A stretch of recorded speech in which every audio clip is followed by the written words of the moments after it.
Today, we explore the journey from bartender to bar owner, diving into creativity, passion, and challenges you need to overcome when opening your own venue. Our guest is Andrew Lifford, a bartender turned into a bar owner. His career started in London's vibrant bar scene and now continuing into a cozy little bar called Gaia Cocktails in the heart of Copenhagen. Known for crafting Instagram-worthy cocktails like the Bathtub, Black Pearl, and Red Ferrari, Andrew's story is all about resilience, community, and creativity. I'm your host, Manuel Lico, and this podcast is brought to you from my passion for the hospitality industry and the community around it. Welcome, Andrew. I can't wait to hear more about you and how you started your journey in Denmark. Originally, I came here because of a Danish girl. So, think of the most typical stereotype. That's me. British guy meets Danish girl in London, and then goes well, okay, god damn it, this is happening. And she basically wanted to come back to study. I was done with London. At that point, I wanted to do something else, and so it kind of was the perfect excuse. And then when I moved here, I just fell in love with the country and the city, because it took me a while to actually go visit the other parts of the country. And the people here are so nice. I think the one thing that was the biggest thing of why this place is way better is in England, you tell someone all right, sorry mate, you've had too much to drink, I can't serve you anymore. It's 50-50, you're gonna get into a fight. Whereas here, I think the first person I told that you can't have anything else, you're too drunk, they just said, yeah, you're probably right actually. And I was like, what? You're reasonable? People actually are reasonable even when they've had a drink? I was just oh my god, this place is amazing. Danish people are amazing. Sometimes they even speak better English than we do. Okay. And that to me was just oh my god. Yeah, because sometimes you can't understand English people. It depends on where they're from in the country. But they're the complete southwest. No idea what they're saying. But you were working in there as a bartender as well at that point where... when I came here? When you were in London? Oh yeah, in London. I've been a bartender since I was... I was 18 actually. As soon as I was 18, I quit my job at Woolworths, which is now bankrupt. And then I went into a pub. First pint I ever poured, I was oh, this is the coolest thing ever. Wow. Yeah, pouring pints, serving my underage friends. That was a bad idea. Then I moved on. Then I worked in a club in Reading. It was like a combination of the two. It was like a nightclub underneath and a comedy club on top. So it was called Junglers on top and then Bar Risa underneath, and then it would turn into 2 different disco nights at the end. Then after that, I moved to Winchester and started this job in a place called Pitcher and Piano, which is a sort of gastropub chain thing, where actually before I even started working there, I went in there for there was this James Bond themed party, as you do in England, and there was this guy behind the bar, and he was making, I didn't know what it was at the time, but he was making a drink, and then he took some cocoa powder and he flamed it up, and I was just what is this? Because by that point I was 19, and up until that point I'd never really knew what a cocktail was. I didn't even know what cocktails were, and I thought I just saw that for the first time. I was I need to do this. This is really cool. It turns out that cocktail was a screaming orgasm. So he was making it in a hurricane glass. He'd laced chocolate around the inside of the glass, so it looked like a chocolate milkshake. And I was oh my god, alcohol that's a chocolate milkshake. Oh yeah, this is me. Mind blowing. Yeah, honestly, I think I spent the next month drinking on I think it was 2 for 1 on every Monday. I was drinking 2 for 1 screaming orgasms, and then I didn't realize that I slowly just piled on so much weight. I was where the hell? I didn't even realize why it was happening as well. Why am I getting fat? So you fall in love with the industry just because of that cocktail? Yeah, because of that cocktail. I thought it was just because it looks so cool. I really like the idea of flaming cocoa powder, because everyone looking at the drink is woo, cool, that's fun. So yeah, I sent my CV in the next day, and they hired me, and then I found out a month later that they said, I just put in the work, because I really, really wanted to work there. I dropped everything at uni. I went to uni for like a month before I was like, this is not for me. Okay. And so during that time, that's when I found this job. And then I just decided to work there full time. And after a month of working there and like just becoming good at making the drinks and everything, they told me, yeah, so we only hired you because we were really desperate, but now you've kept the job because you're actually good at this. So you started as a bartender, not as a runner like everybody else. No, I started straight away. Just behind the bar. Like got taught bits and pieces by one of the guys that works there, who had a hangover, which is pretty normal. Yeah, Is what I began to learn was pretty normal, and I worked there for like I think about a year and a bit. But I wanted to make it my career. I think that was the point where I'd learned how to make the cocktails. I knew how to make them really fast. I knew how to like just interact with the guests at the bar. I did the Red Bull can trick on the hand. There's one of my old profile pictures where we like dressed up for Halloween. Yeah, I've like shaved half my hair because I dressed up as Two-Face. It was pretty cool. And yeah, I was so proud of the Red Bull can trick because that was my first bit of flair. But then I felt like, okay, well, I feel like I've learned what I can in this place and like I want more. And they said, yeah, so if you move to London and go work at the one in Richmond, which is along the Thames, it has a massive outside terrace. If you can work there for a summer, then you can work in any pitcher and piano around Europe, the UK.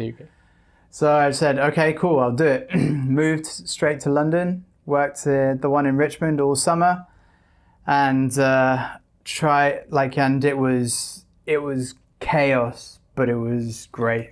Like you're 19, 20 years old, and it's just so busy and hectic all the time, but you're in it with all the other people as well. It was great. Time just goes by so quickly.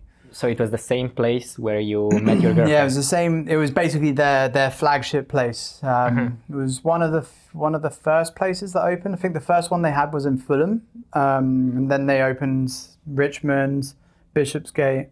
I can't remember the others. One in Bank actually. And yeah, this one is just busy every day. And it was a cool place to work. And while I was there, I always used to go, there was this cocktail bar just literally around the corner from it.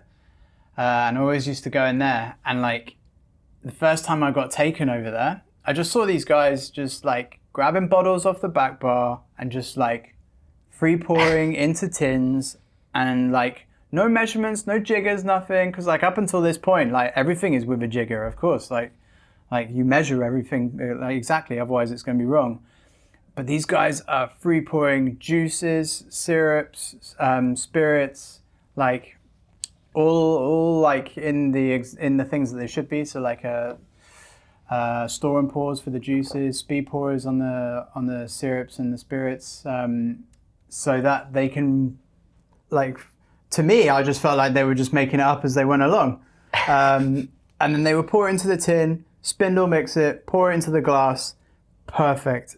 Every single time. And this guy's got like 20 drinks on the mats and he's just like free pouring stuff, and just like anyone who comes through the door, he just like saying, hi, how you doing? And then they just come in and sit down. Like, I'm like, oh my God, how are you doing this? But yeah, so, and I also just felt like, oh my God, is there more? Is there another level to this? I just thought free pouring cocktails, them getting on the bar top, throwing crushed ice in the air, throwing napkins at people.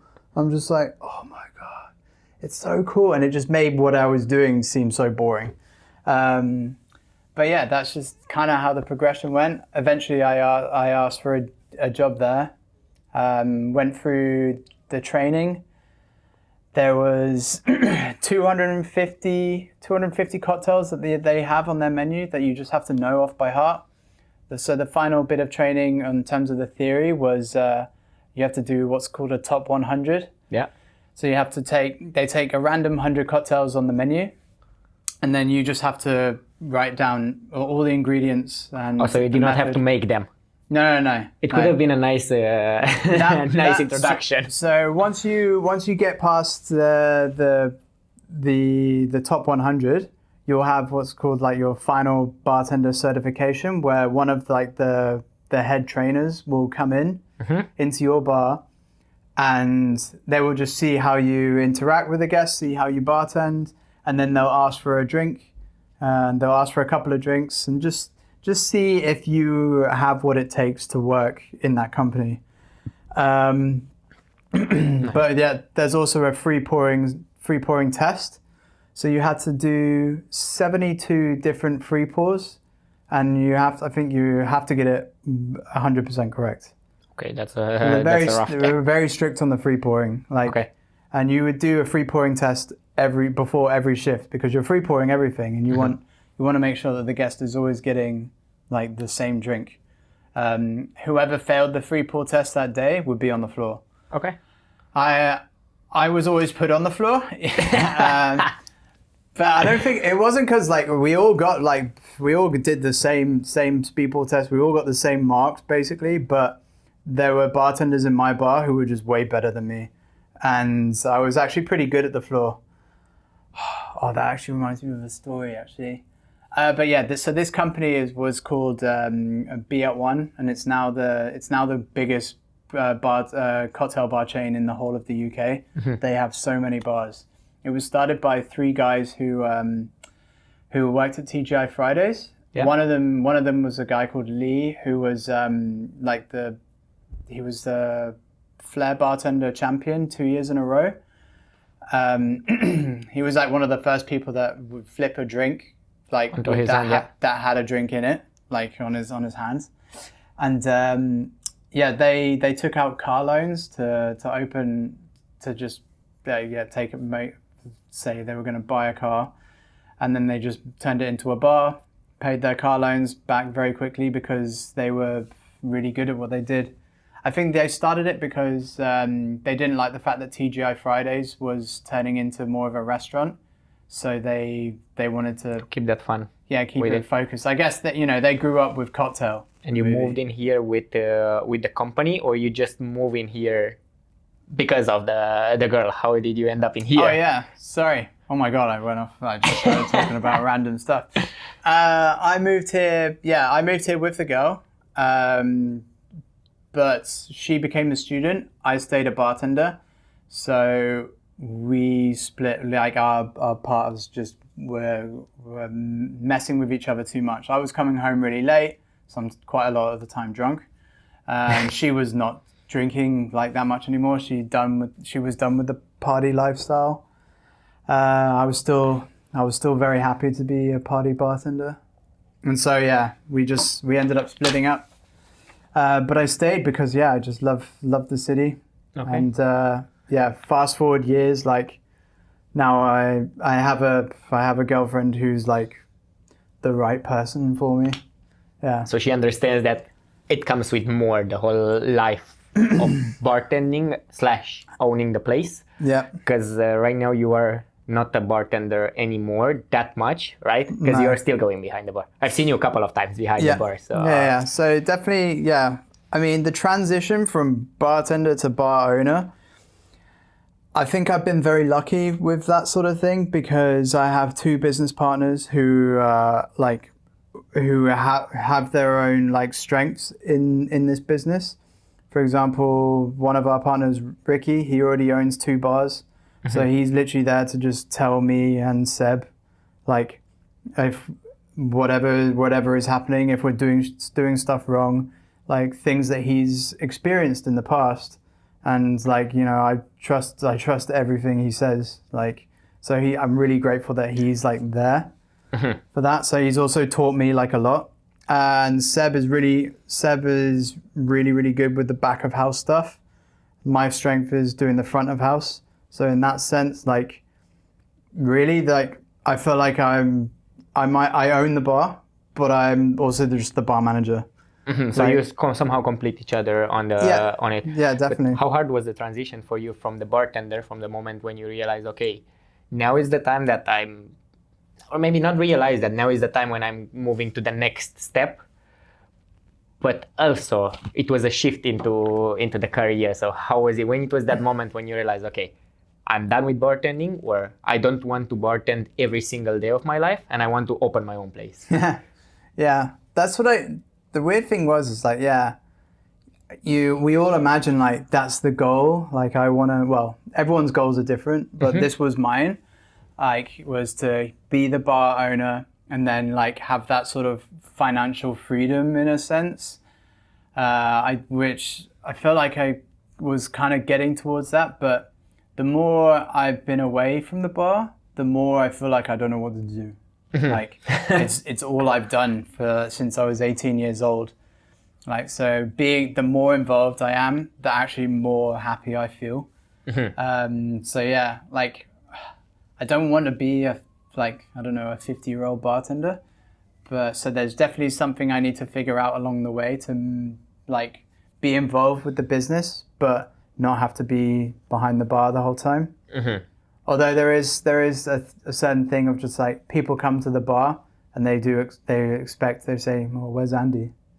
So there is that kind of thing as well. Yeah, people come in there for the people, not for the drinks or not for the everything else. It's a whole vibe that it's I feel like there. People will people we don't know, they will come for the drinks, but they will stay because of the service that they get. Yep. Like, it's the difference between buying one drink or many. Yeah. Nice. It's something I always try and tell the staff. Like, we have like service standards of just like the way to treat a guest from the moment they walk through the door to the moment they leave. Like, they just need to feel feel happier than when they came through the door. And what are some skills actually? What are the skills that, as a bartender, you have it as a bar owner, or what you had to learn new stuff from being a co-owner of the bar or owner of the bar?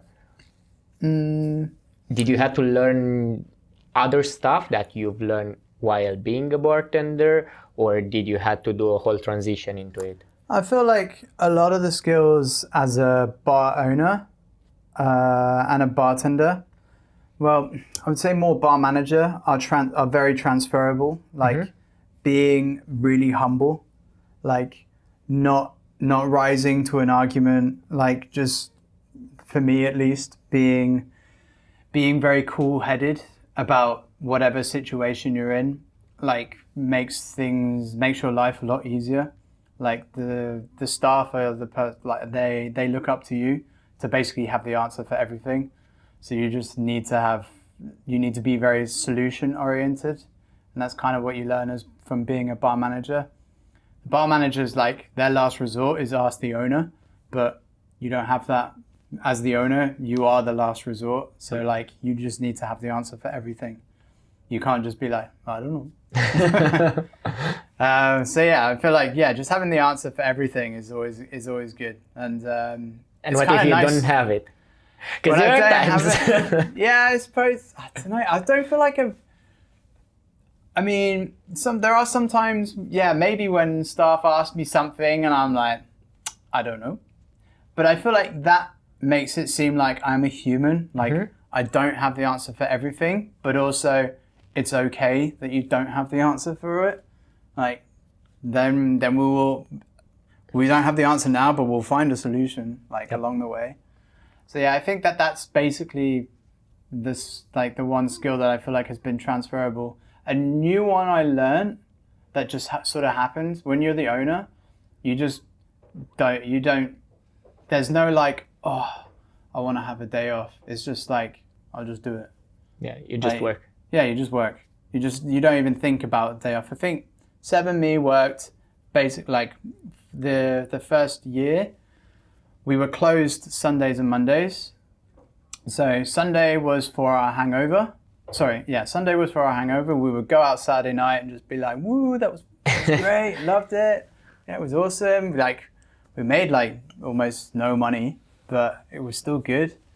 So we would have a hangover Sunday. Monday I would come in and do the ordering and start a little bit of prepping, and then we would just be open Tuesday to Saturday. And we would just do it every day. And what were the challenges in the first year? Because I mean, opening a new place in a completely different country from you coming here from London, what were the main challenges when you opened it for the first year? Realizing all the things that you need to have just in order. Even though I had Ricky there to like say, you need to have this, like all of these things, like your alcohol license, you need to talk to all the suppliers, etc. I guess I didn't realize like quite how much. No one realizes quite how much you actually have to do. But we're so lucky that Seb is also a carpenter. So like, in terms of the construction of the bar, like I basically just listened to everything that he said. And that includes like not treating the bandsaw with absolute respect, because I nearly took my hand off with it. So yeah, I think, yeah, just that's why I say like I was very lucky, because I had those two around. Just making sure that you are as organized as possible. Because yeah, I'm very like, oh, maybe I'll do this today. Oh, maybe I'll do that. And just sort of whatever. I mean, you are more on the creative side, because everybody who's been to Gaia knows all of the crazy stuff that you are doing. Yeah. And in a good way, not in a bad way. I mean, some of them are good. Some of them I've just been like, oh, why did I do that? But it's, yeah, I learn from each of the ones that I do. Yeah, and I'm very, very happy. I'm happy that I'm doing something that makes me happy at the same time. And the fact that in turn is making like the people like it as well. Like tourists coming into the bar, they're saying like, I want that bathtub cocktail. Like, so it is very Instagrammable drinks. It's very gimmicky. It's like, I like the fun aspect. Definitely, I'm not like a super professional bartender. Like I never had like a special training, apart from working at B1. But I've just seen stuff. Like I got heavily inspired by The Alchemist in London, because they use dry ice, and they're really successful, and they've grown massively. They started in Manchester and now they're huge. Like, and I just thought, this is something that no one's doing here. Like, this is a niche in the market. Like, I thought, like, everyone thinks dry ice is cool. Like, why not try it? No, I believe. I mean, you said the whole point from the career, from the moment one when you enter behind the bar, was like you've been open to experience. Like, you've been open to learn even more and more and more. And I believe that's one of the biggest strengths that a bartender or bar manager or owner has it, and I've noticed it into every single person that I talked with, and they are successful like you. Like, you are not stopping learning. Like, you never stop learning. I mean, definitely. I feel like you always, like, in any job, I feel like you always want to learn more. There's always some more that you can do. Like Bill Gates reads like, I don't know, 20 books a week or something stupid. He's always learning stuff. I'm definitely not comparing myself to Bill Gates here. I'm just saying that, you know, successful people do that sort of stuff. I always do think that there is something else I could learn. What that is, I don't know right now. But like, I do feel like maybe at some point people are going to be fed up with dry ice drinks. They're not going to think it, like all the stuff that we're doing, maybe they don't think it's fun anymore. But then that's for us to look at and then just be like, all right, Gaia needs to go in another direction. Like, whatever is basically trending, I feel like that's the sort of thing that that's the direction we need to go in. What are the trends right now? What is it going in at the moment? Really, people love the social media, right? Everyone's always on Instagram. Everyone's just constantly. I'm doing it as well. Like, I think I spend a lot of my day on Instagram, just going through videos, just seeing different stuff.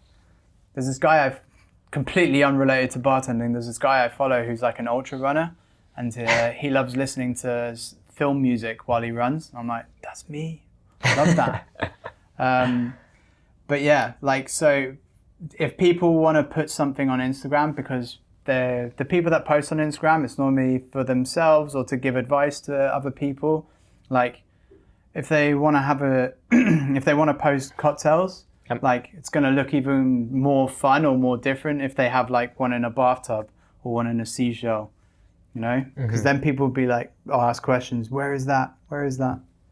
Were there any moment after you opened it, like that you had in mind? Okay, maybe it's not a good choice opening a bar.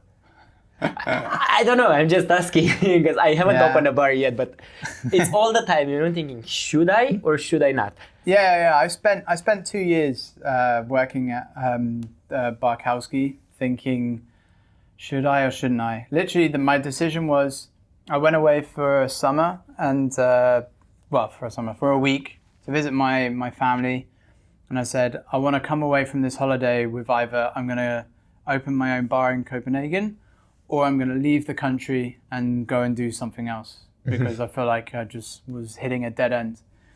And then, ultimately I decided open a bar. Me and Ricky went looking for one. And I think when I made the decision, like it was just no looking back. It was just like, this is happening. And I was just like going through the renovations and everything. I was just like, I just want to get to start making drinks.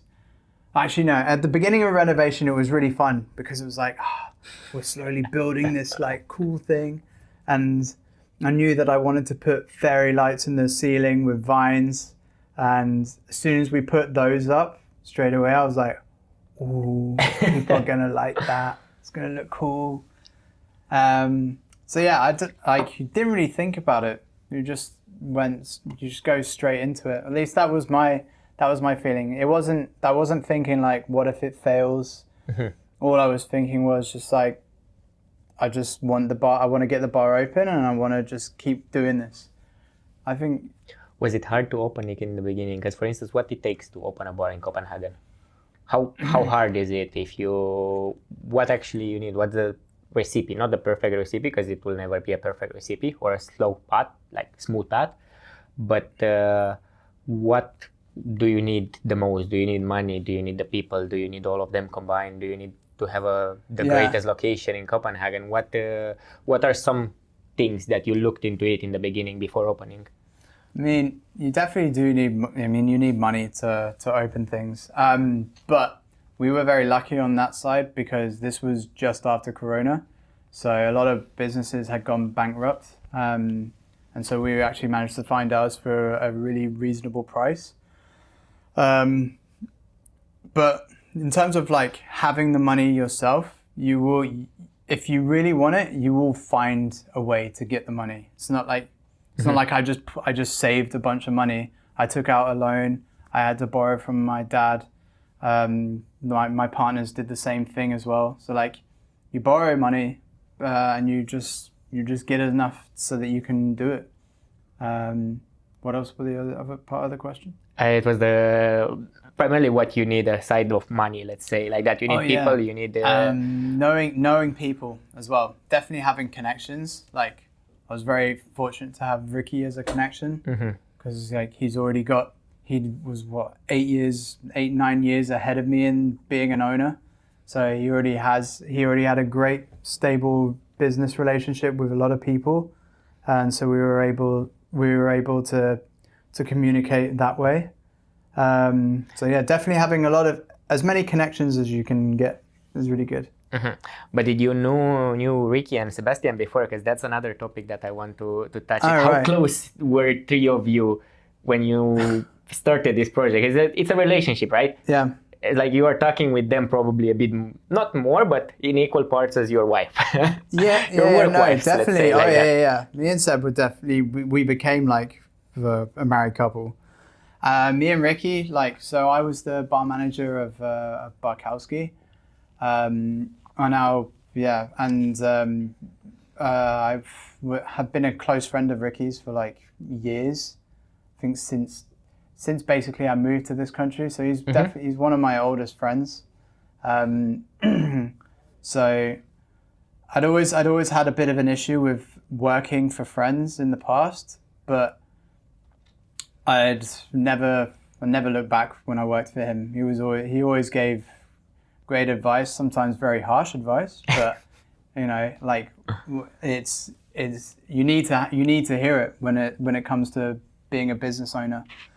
So yeah, it was me and him initially looking for the place, and then we walked into what was Gaia's location, and Seb was working in that place, and it was a place called Cooper before. Mm-hmm.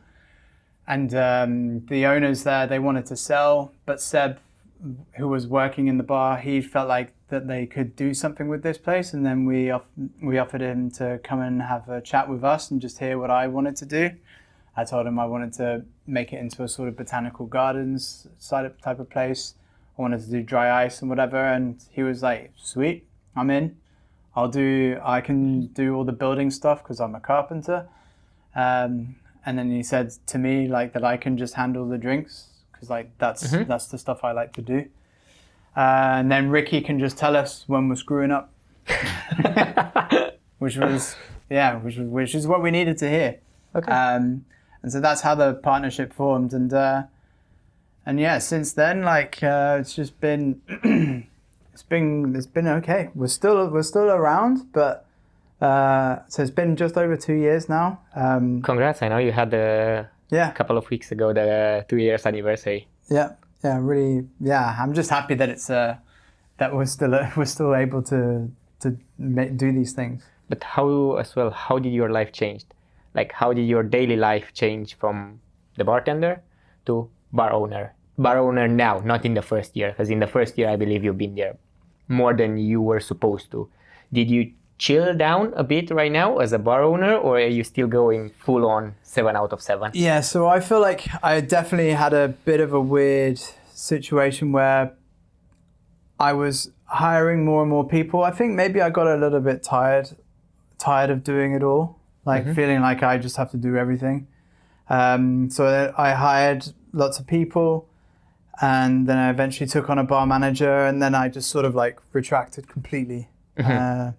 And yeah, in that period, I just didn't know what to do. I felt like I was lost, and yeah, in that period, I had to let the bar manager go. And then since then, so that was like a 3-month period, and then since then, it's only been a couple of weeks since I come back, but I feel so much better just being involved. I don't need to be like, if I want, I could just be involved like one day a week if I wanted to, but that's just not really what I want. I want to be around. I want to do stuff, because it actually helps me like create drinks as well. But you are working daytime now, or you are working nights, or both? It's a mixture. Okay. Because like I've just taken on 3 new staff members, so I have to train those, and they need day training, they need night training, and I just need to make sure that if I'm not going to be around, they're going to do the job that I want them to do. So yeah, in that sense, they're like an extension of how I want things done. All right, so that's cool. How about the relationships? Like the relationships with the other bartenders. You said the connections are more like, important than anything else. The networking. Like with my staff or with other bartenders? Other bartenders, because your staff, I believe you are there with them most of the time. But with other bartenders, I feel like at the beginning, me and Seb were going out a lot, and yeah, just going to other bars and drinking. Like there was a lot of drinking in the beginning. But that sort of phased off. Like I needed to calm down, and so the people that have sort of taken over that is like my staff that works there. They all go out to the other bars. Like I definitely do feel like I could do more by going out, but I'm also trying not to drink. So by putting myself in a situation where I could drink, I just feel like I'm shooting myself in the foot because I need to be in control of myself. But yeah, definitely like sometimes people will be in the bar like tourists, and then they'll be like, oh, do you have suggestions of where to go? And I literally have like a list of bars of places that they should go to and say hi to this bartender. Yeah, whether it's Pulp, to say hi to Spaniard Jonas, or going to 1656 and saying hi to all the guys there, going into Tata, Yeah, just like any of the bars. Like if they have a list, and then I look at the list and I'll be like, you need to add this one on there as well. So there's definitely like a networking thing between all the people. Like all the bartenders, like they all do know each other because people do go visit each other's bars.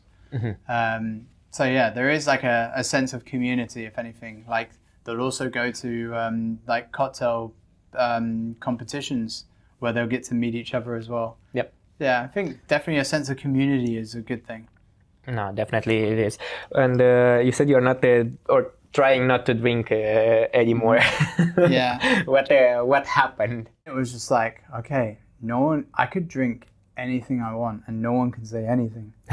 Like that was literally what it was. So I just like, it just slowly started. I was just drinking cognac. I really liked cognac at the time. I mean, I still like it. I still like everything. But it eventually over a 6-month period, it developed into me drinking half a bottle of cognac a day, just to like stop shaking my hands, and then drinking drinks. Like there's a video of me out there being like, "Hi, I'm Andy, and this was when we went to the BCAs." I'm like, "Hi, I'm Andy, and this is my 13th drink." We need to find that video to put it in there. Yeah, and like honestly, like. You think after 13 drinks, you're absolutely wasted. I was totally fine because I needed so much alcohol to just keep me sane. Not sane, but just like stop shaking and stuff. So yeah, I knew that I had a problem. I had my friends come, like my friends came, I didn't have them do it. My friends came to my apartment, gave me an intervention. And then I was like, I think they were wondering if I was going to get angry at them. I just said, it's just nice that you guys care. I think I wanted someone to tell me like, you need to calm down. Then because I don't want to quit drinking, like, because like, it's my job. But I just wanted to have a better relationship with it. And by not going out to a bar during the week, like I'm not in my mid-20s anymore. I'm nearly 35. Like I can't do that stuff anymore. Especially if I have a business to look after, like, that's for my staff to do. My staff can go out and have as much fun as they want, like, because I know that they'll come back in the next day and be like, they'll have a hangover maybe, but they'll still do a great job. I can't do that stuff anymore. So yeah, that was like a bit of a realization. 6 months of being really drunk. And surprisingly enough, like my liver, I went to the hospital and they checked my liver and because I even told them, yeah, oh my God. Yeah, I had like a pain in I thought it was my appendix. So they sent me to the hospital and then she took my blood and was like, yeah, everything's fine. I was like, okay, cool. She said, but how much do you drink? And I said, probably about 10 beers a day. Yeah. And she was like, what? I was like, yeah, I've probably been drinking like 10 beers a day for like a couple of months now. And she ran downstairs to check my liver numbers. She was like, okay, surprisingly enough, your liver is okay, but I feel like you need to calm down. And I was like, yeah, okay, cool. Because that to me, all I heard was like, my liver's good. All right, I can go even harder if I want to. But yeah, eventually you just realize like, something's gonna go wrong. So yeah, I've just got my health on track. Or at least trying to, and just drinking really when the occasion calls for it. Because the amount of shots you have to turn down when you're working behind the bar, jeez, it's insane. I have a question. You don't have to answer if you don't. Yeah. Have you ever had problems from the management point of view with your staff? So the staff had problems with you, because for me personally, that was the main reason that I quitted all of my jobs. It was not because of the hard work. Did you had any problems with that? You don't have to answer if you don't want. I know it's a bit of a sensitive. No, I'm just trying to think of a time where staff could have been annoyed. Yeah, maybe when I've had to fire someone because they don't like the reason that I gave them, but that's it. But that could also just mean maybe I'm too nice. Like absolutely. I think that the staff, like I've always had people say that I'm a really nice guy, and I like to believe that I am nice, and if people do the job that I want them to do. Like if they're not going to do the job I want them to do, then I will just get rid of them. No, it's an interesting story as well, and I'm super happy that you are open to talk about it, because there's not so many people that realize, into my point of view, that okay, I have this openness, I have this not openness, like we are surrounded by alcohol, we are flooded in alcohol. You can drink whatever you want, whenever you want, even if you're a bartender. I believe it is not in Denmark, especially, it's not that much restrictions of how much you can drink, and I'm super happy that you brought it up as well. I think that's part of it. Like if a guest like comes into the bar, like we have this regular in our bar, Chris, and he likes to get us to try like some of the spirits that he brings back from Poland or whatever, and we'll just so we'll just have a shot together. It's a small thing, but it's really nice for him. Like he loves it. And you're making a guest really happy right there. Like if a guest says to you like, "Oh, let's have a shot together," like they feel really happy. Like, "Oh, I'm doing a shot with the bartender. We're having a good time." I mean, but now like especially Chris, he just knows that I'm not drinking. Like he's happy that I'm just there. At least that's good enough. No, I have some questions for you regarding some advices. What advice would you give to somebody who would like to open his own bar? Like, from your experience, what is the one main thing that will you say to a bartender? He knows that he wants to open it. What's that advice that you want to give it? Get business partners. Don't do it by yourself. I couldn't even imagine like how lost and screwed I would be if I was doing it myself. Like I said, I'm very lucky that I have two awesome partners that can help with any aspect of the business. Because if you just have to do everything, like and you're feeling down one day, no one's gonna pick you up to motivate you. Like no one's gonna tell you that you need to do it. You just have to do everything yourself. Like imagine being hungover, and you still have to do the work. Like, at least with this, like, I could be hungover and then Seb would just work. Like, we could swap and change in that sort of aspect. So, yeah, get partners. It's also cheaper. Like, then you split the shares and, like, you don't have to put in so much to begin with. Yeah. It just feels like at the beginning, I wanted to do it myself. I wanted to buy my own bar and have it myself with Ricky a little bit involved. But then Ricky just said to me, like, if you want to do this, I think you should do this with Seb as well, because like it's otherwise you're gonna have to do so much and you're gonna screw yourself over. So that was literally the best advice I ever got was do it, have partners with you. No, absolutely, and I believe it came with a lot of stress in the beginning. Like I don't know. See, I don't know. I thought it was just fun. Okay. I didn't think it was. Maybe it was stressful during the renovation, waiting for the alcohol license, because we were like, because everything hangs on that. Like if the commune comes back and says no, then you're screwed. How much it took you to get it? I think it took 3-4 months for it to come through. I think maybe four months. You were lucky. You were one of the lucky ones. Yeah. I'm plucking that number out of my head. It could have been more. But I remember us waiting a while. But that was also bad for us as well, because we weren't really done with the renovation, and we were like, well, there's no point being done if we can't even serve the alcohol. So then Ricky was like, I think you should just finish the renovation, and then so that when the alcohol license comes in, you're ready to go. That was advice that I should have listened to, and I was just being lazy. And so our alcohol license came through, and then the bar wasn't done, and so like I just spent the next, I think Seb went away for like a week or two, and then I was just like, all right, I need to show my partner, because we hadn't even worked together at that point. I need to show him that like I can do a lot while he's not around. And so I like literally got the bar like basically ready to go. when he got back, and he was actually surprised, like how close we were.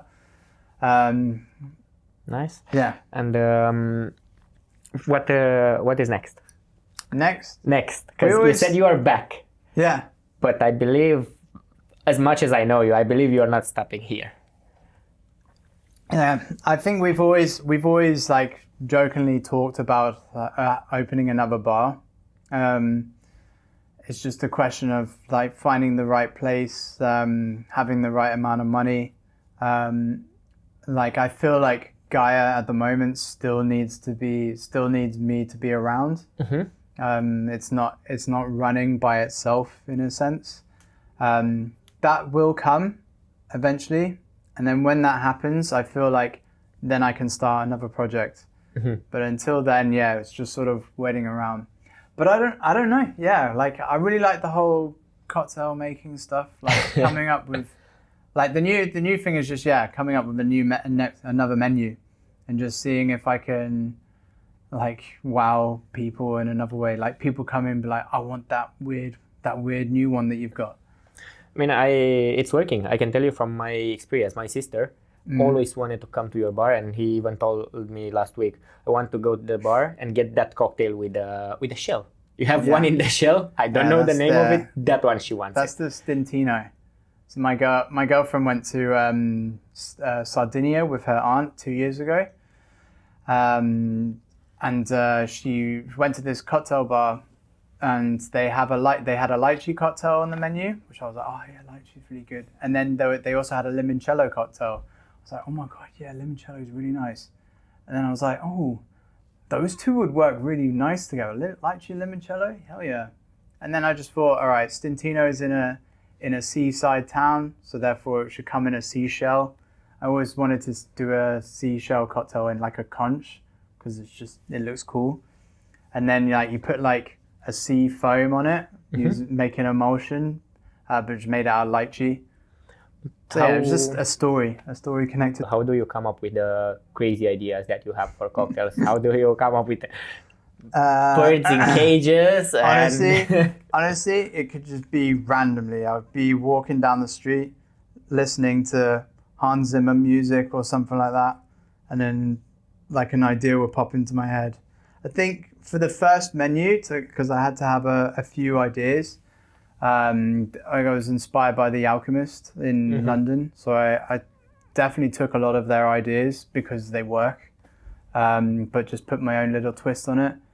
Like the high tea one, they have this cocktail there called the Mad Hatter's Tea Party, which is really cool and extravagant the way that they do it.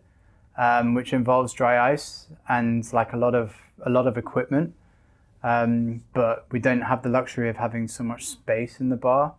And I just thought, oh yeah, I don't know, yeah, it just came to me like, yeah, you know how you like brew when you make a cup of tea, you normally just have a tea bag and then you just brew your tea. And I just thought, oh, I could make the drink, if I make the drink hot and just stuff the tea bag with dry ice, that'll create a huge smoke, and that alone is a really cool effect. So yeah, it just like one thing will come to me, and then like snap, like some things will happen. Like the Black Pearl, like I knew I wanted to do a Pirates of the Caribbean themed drink, because when you reference something to like a movie, people can recognize it a bit easier, like especially when you're giving them the story of the drink. Like, and so okay, Black Pearl, okay, literally just have a shell and then make a black pearl, like, so like automatically they're like, without the movie, like you can just see, all right, that's a black pearl, that's nice. Yeah. And then yeah, just putting gold dust in it, and then saying like, yeah, this is the Aztec gold of Cortez from the movie. So if you drink this, you're going to be cursed for the rest of your life. Like, I mean, that's just fun. Like, and I just thought, okay, yeah, that's a really cool idea. So I definitely like the idea of making a movie themed drink. Like, cause like outside of bartending, I love watching movies. I've been to watch Hans Zimmer twice. like because his music's so cool. All right. I won't take so much of your time. I have That's all right. actually two questions that I'm asking. So there's two questions. One, it's for everybody, and the other one, it's specifically made for you. The one that it's for everybody. If you can go back in time to younger self, let's say younger Andrew, when you started your career as a bartender, what would you do? What would you do different from what you did? Invest in Bitcoin. Put all the money I had in Bitcoin and just wait. And then I could do anything. You could do anything with that. True. Like, so that's one. That's money wise. That's what I would do differently. In terms of the bartending, I feel like I wasted a lot of time, like trying to prove myself in pitcher and piano.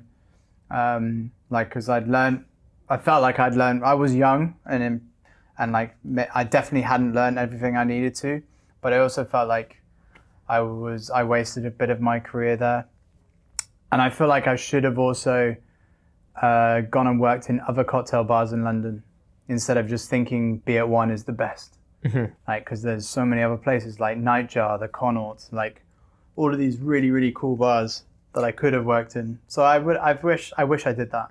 I know I said I have only two more for you, but one just popped up into my mind, and I really don't want to waste it. Yeah, Do you believe it's a good idea to swap when you are in an early career, swap as much as possible, or just keep it? How often do you believe it's good to swap between jobs when you are in early career? I don't know. Like, as in like change career path? Change bars, change environments.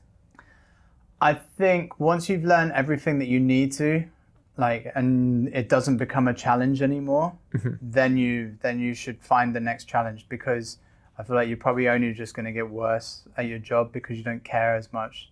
When something doesn't become a challenge anymore, it just feels a bit boring. Like, the loyalty is a good thing. Like, if you like the person that you work for, you're going to want to stay more because they make the place feel comfortable and easy to work in. But otherwise, I feel like you need to challenge yourself. Yeah, so anyone who's young who wants to start out, like, make sure it's always a challenge and that you enjoy it. As long as you're either really enjoying it or it's challenging, stay at it. Mm-hmm. And then I have the question that it's tailor-made for you, is as an owner, as a bar owner, how many bars do you believe you can open until you will gonna stop? You particularly. I don't know if you could put a number on it. Like, I feel like right now one seems like it's enough, because of everything that's happened and just trying to keep it alive.